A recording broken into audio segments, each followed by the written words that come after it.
5 taon. Oo. Bago nakalabas. Oo. Ay, may ano pala yung ano no, may tikbalang sa bahay. May tikbalang sa bahay. Kaya hindi. Ganun kalaki ang bahay ng lolo ko. Pre.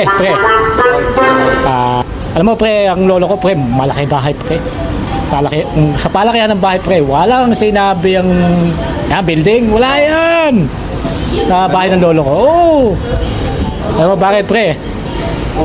Ang lolo ko, pagpasok mo sa loob ng bahay, pumasok siya ng taon 2020 nung lumabas siya, 2025 bago siya nakalabas ng bahay. Ganon? Oo, pre.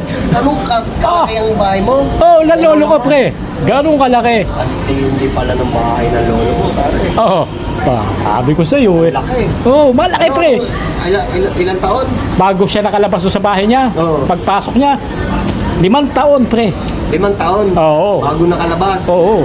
Ay, may ano pala yung ano no, may tikbalang sa bahay. May tikbalang sa bahay. Kaya hindi. Ganun kalaki ang bahay ng lolo ko. Tikbalang lang yun. Isipin mo, baka nagpaikot-ikot ng 5 taon yun doon. Ganun ba yun, pre? Balak ba yun? Yun ang kwento sa akin. Wala, ano? Oo, yun ang kwento ng lolo ko. Wala, panis sa lolo ko yan. Wago tayo, pre. Panis sa lolo.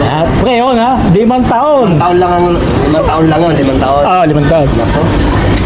Panis yan, pare. Bakit? Ako, yung lolo ko. Oo. Papasok ka pa lang ng ano pa lang yun, labas pa lang ng gate. Oo. Sa gate pa lang, Oo. 5 taon na bago ka makapasok sa gate. Pre, grabe naman yata yun ha. Wala. O, tingnan mo. Sapaw, nasapaw Tapos mo. nakagad yung ng taon ng lolo mo, di ba? Oo. Nasapaw mo agad yan yun. Gate pa lang yun. Gate pa lang, papasok ka pa lang dun sa gate. 5 taon na bago ka makalapit dun sa entrance ng pintuan. Baba. Oh. Talaga, parang ano. Oh. Hindi pa naglalakad yun, pare. Naka-helicopter pa yun. Grabe naman po yung bahay mo ng lolo mo. Ano ba yun? Naka-helicopter pa.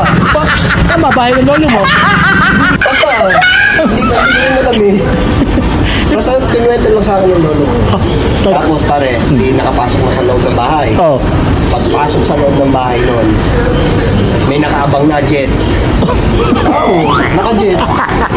Jet fighter? Oo. Oh, puta ka na. Tingnan mo ha. Kaya nung lumabas yung lolo ko, Oh. wala na, namatay na sa gitna ng ano niya. Kasi wala eh, taon eh, bago siya makapunta ng kwarto eh.